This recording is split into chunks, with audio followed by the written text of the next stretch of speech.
तो चलिए बहुत बहुत स्वागत है दोस्तों आप सभी का हमारे यूट्यूब चैनल पे। दोस्तों आज के इस वीडियो में बात करेंगे यूजी सेमेस्टर 1 अंडरस्टैंडिंग इंडिया के बारे में। दोस्तों अंडरस्टैंडिंग इंडिया को लेकर बहुत ही ज़्यादा मेरा कमेंट्स आ रहा था कि इस पर वीडियो बनाया जाए, ठीक है, क्योंकि इसका एग्जाम बहुत ही नज़दीक आ चुका है। तो ये जो आप गेस पेपर देख पा रहे हो विद्या गेस पेपर है। इस गेस पेपर से बहुत सारे छात्र छात्राएं तैयारी कर रहे हैं, क्योंकि इसमें कठिनाई क्या हो रही है कि इसमें ज़्यादा क्वेश्चन बहुत बड़ा बड़ा दिया है, लॉन्ग लॉन्ग, तो उससे तैयारी नहीं कर पा रहे। तो मैं आप सभी को बहुत ही ईजी तरीके से बताने वाला हूँ इसमें, ठीक है। तो अंडरस्टैंडिंग इंडिया है आपका सीसी पेपर 2 है, और इसका जो फर्स्ट पेपर क्वेश्चन है वो देखने का प्रयास करेंगे। तो आज हम लोग फर्स्ट क्वेश्चन का आंसर इस वीडियो में देखेंगे, ठीक है।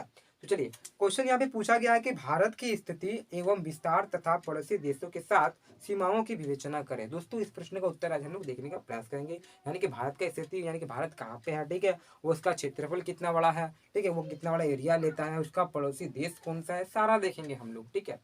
तो बीबीएमक्यू के जितने भी छात्र छात्राएं सेमेस्टर 1 के जो हमारे चैनल पे इस बार न्यू है, तो चैनल को सब्सक्राइब कर लें। इसी प्रकार से आपको सारा वीडियो उपलब्ध मिलता रहेगा, ठीक है। चलिए तो स्टार्टिंग करते हैं। तो सबसे पहले हमको जानना है कि भारत कहाँ स्थित है।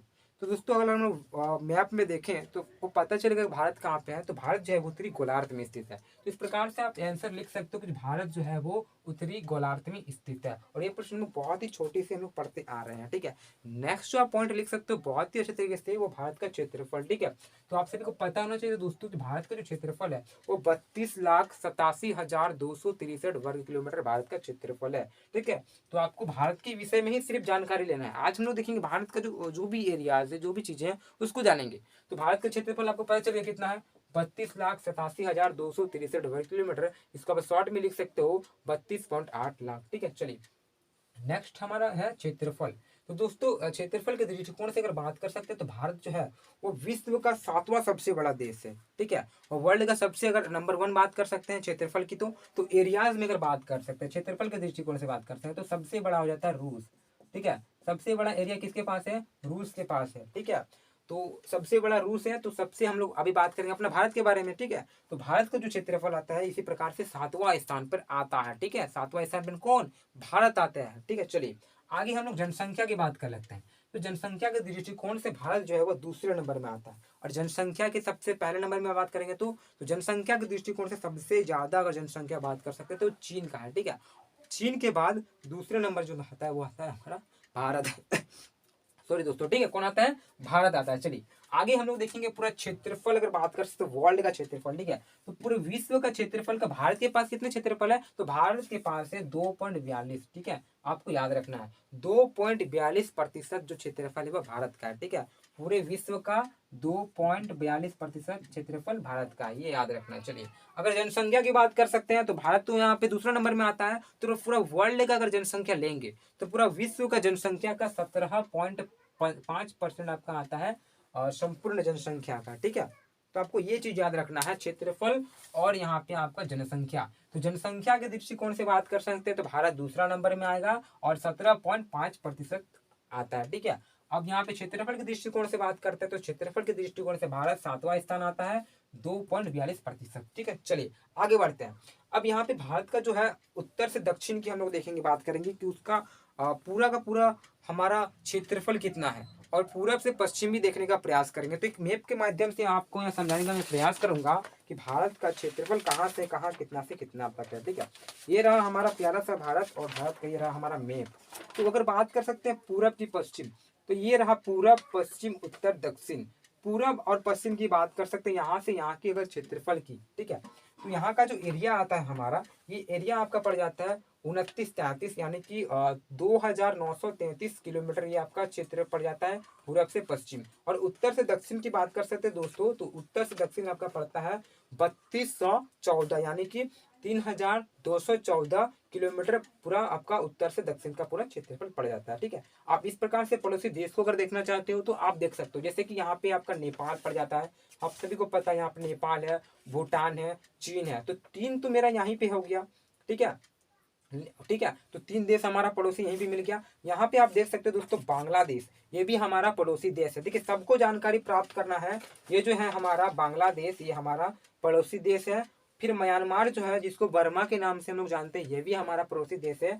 श्रीलंका आप नीचे देख सकते हो, ये भी हमारा पड़ोसी देश है। और इस साइड अगर बात करते हैं पश्चिम की ओर, पश्चिम की ओर आपको दो यहाँ पे मेनली याद रखना है। आपको सामान्य से आपको याद ही है, जो हमारे से अलग हुआ था कौन, पाकिस्तान, फिर अफगानिस्तान। पाकिस्तान और अफगानिस्तान ये भी हमारा पड़ोसी देश है, तो आपको याद रखना है। तो जो भी देख रहे हैं आप, हमारा सारा पड़ोसी देश है। तो आपको पता चल गया ना पड़ोसी देश कौन कौन सा है। देखिए अफगानिस्तान हो गया, पाकिस्तान हो गया, श्रीलंका हो गया, बांग्लादेश हो गया, म्यांमार हो गया, ठीक है, आपका जाके नेपाल हो गया, फिर आपका भूटान हो गया, चीन हो गया। इस प्रकार से आपका ये रहा पड़ोसी देश। और भारत के बारे में अगर स्टडी करना है तो बहुत ही अच्छे से आप मैप से यहाँ पे देख सकते हो, ठीक है। तो पूरब, पश्चिम, उत्तर, दक्षिण, और सबसे उत्तर की अगर बात कर सकते हैं आप यहाँ पे लिख सकते हो सबसे उत्तर का राज्य कौन सा है। तो आपको लग रहा होगा ये लद्दाख है तो जम्मू कश्मीर, लेकिन ऐसा नहीं है। तो भारत के सबसे उत्तर की बात करेंगे राज्यों की, तो सबसे पहला आता है हिमाचल प्रदेश। और सबसे पूरब वाला राज्य कौन पड़ता है दोस्तों, सबसे पूरब का राज्य पड़ता है आपका अरुणाचल प्रदेश। और पश्चिम का राज्य पड़ेगा आपका गुजरात। और देन नीचे में जो बचता है हमारा वो तमिलनाडु पड़ जाता है। तो जो, ठीक है, इस प्रकार से आप मैप को देख सकते हो, याद कर सकते हो, स्टडी कर सकते हो, ठीक है। तो हमें आज भारत के बारे में जानकारी प्राप्त करनी थी। चलिए आगे यहाँ पे बोर्ड में क्या लिखा हुआ देखने का प्रयास करेंगे, फिर समझने का प्रयास करेंगे। तो भारत का पूरा अगर बात कर सकते हैं उत्तर से दक्षिण का, तो ऊपर से नीचे से कितना है क्षेत्रफल भारत का, 3214 किलोमीटर भारत का ये क्षेत्रफल है, ठीक है, एरिया। और अगर पूरब से पश्चिम की बात कर सकते हैं तो पूरब से पश्चिम आपका 2933 आपका किलोमीटर पड़ जाता है, ठीक है। सारी चीज़ों को याद कर ले, बहुत ही शॉर्ट तरीके से मैं बताने का प्रयास करूँ, क्योंकि इस बार अगर आप पढ़ते हो तो बहुत ही ज़्यादा आपको नींद लगने लगता है। कमेंट्स आ रहा था, मैं ऐसे में बताने का प्रयास करूँ। अब पड़ोसी देशों की बात करेंगे तो मैंने बताया आप सभी को मैप में कि पड़ोसी देश कौन कौन से हैं, जैसे कि बांग्लादेश हो गया, चीन हो गया, पाकिस्तान हो गया, नेपाल हो गया, म्यांमार हो गया, भूटान हो गया, अफगानिस्तान हो गया। ये सारे क्या है, हमारे पड़ोसी देश हैं। चलिए अब देखिए भारत का सबसे दक्षिणतम बिंदु की बात करते हैं, एकदम सबसे नीचे वाला जो आता है बिंदु, ठीक है। इस प्रकार से आप भारत का कुछ क्षेत्रफल मैप बना सकते हो, ठीक है। मैं अभी ऐसे ही कर रहा हूँ। तो यहाँ पे जो सबसे दक्षिण वाला नीचे वाला बिंदु बात कर सकते हैं, तो नीचे वाला बिंदु को हम लोग इंदिरा पॉइंट बोलते हैं, ठीक है। तो नीचे वाला बिंदु को हम लोग क्या बोलते हैं दोस्तों, इंदिरा पॉइंट बोलते हैं। ऊपर वाला बिंदु क्या होगा, जो कि उत्तर में है, तो ऊपर वाला बिंदु को हम लोग इंदिरा कोर बोलते हैं। ये चीज आपको याद रखना है। ऑब्जेक्टिव में भी पूछ दिया जा सकता है कि आपका जो सबसे दक्षिण का बिंदु है, सबसे नीचे वाला जो बिंदु है वो क्या कहलाता है। तो नीचे वाला जो कहलाता है वो आपका इंदिरा पॉइंट कहलाता है, ठीक है। और जो आपका सबसे ऊपर वाला है वो क्या कहलाएगा, तो ऊपर वाला इंदिरा कॉल हम लोग बोलते हैं, ठीक है। चलिए अब हम लोग थोड़ा बात कर लेते हैं रेखाओं की। तो भारत की जो रेखा है, किस देश के साथ कौन सी रेखा है, तो हम सभी को पता है, होना ही चाहिए। तो भारत और चीन के बीच जो रेखा है वो मेक मोहन रेखा है, ठीक है। भारत और चीन के बीच जो रेखा है उसे हम लोग क्या बोलते हैं, मेक मोहन रेखा, याद रखना है। और भारत और जो पाकिस्तान के बीच है वो कौन सा रेखा है, वो रेड क्लिफ रेखा है, ठीक है दोस्तों। भारत और चीन के बीच जो रेखा है वो मैकमोहन रेखा, भारत और जो पाकिस्तान के बीच जो रेखा है उसे हम लोग बोलते हैं रेड क्लिफ रेखा। इन चीज़ों को आपको याद रखना। अगर इन चीज़ों को आप याद रखते हो तो आप बहुत ही अच्छे तरीके से बनावट करके, बना के, मिक्सिंग करके, मिर्च मसाला डाल के आप कॉपी में लिख सकते हो, ठीक है। तो इन चीज़ों को सबसे पहले कुछ तो पता होना चाहिए। अगर कुछ भी नहीं पता है तो इन चीज़ों को याद कर लें। अगर बहुत कुछ पता है तो और बहुत कुछ जाने, ठीक है। तो मैं आप सभी को इतना ही लाया हूँ, ठीक है, आज के लिए। बस बस बस इतना कीजिए, आपका एक प्रश्न का उत्तर हो जाता है बहुत ही इजी तरीके से। और देखिए मैंने हिस्ट्री का पीडीएफ बनाया है बहुत ही अच्छे तरीके से, और 5 से 6 मिनट्स में आपको पूरा समझ में आ जाने वाला एक एक प्रश्न। तो उसे अगर आपसे नहीं देखा हो तो देख सकते हो, ठीक है। तो इस प्रकार से दोस्तों अच्छे अच्छे वीडियो पाने के लिए चैनल को सब्सक्राइब करें, और बीबीएम के कोई सारा अपडेट्स पाने के लिए भी चैनल को सब्सक्राइब कर लें। और बहुत ही अच्छे प्रकार से आप सभी का एग्जाम जाए। और इसी प्रकार से अगर नेक्स्ट वीडियो चाहते हो, आप सभी अंडरस्टैंडिंग इंडिया का चाहते हो, अदरवाइज किसी भी सब्जेक्ट का चाहते हो, तो आप प्यार से कमेंट करते हैं। और हिस्ट्री में जो भी छात्र छात्राएं हैं आपको टेंशन लेना नहीं है। तो दोस्तों वीडियो कैसा लगा कमेंट करके बताएं। इसी प्रकार से नेक्स्ट वीडियो दोस्तों, जय हिंद, जय भारत।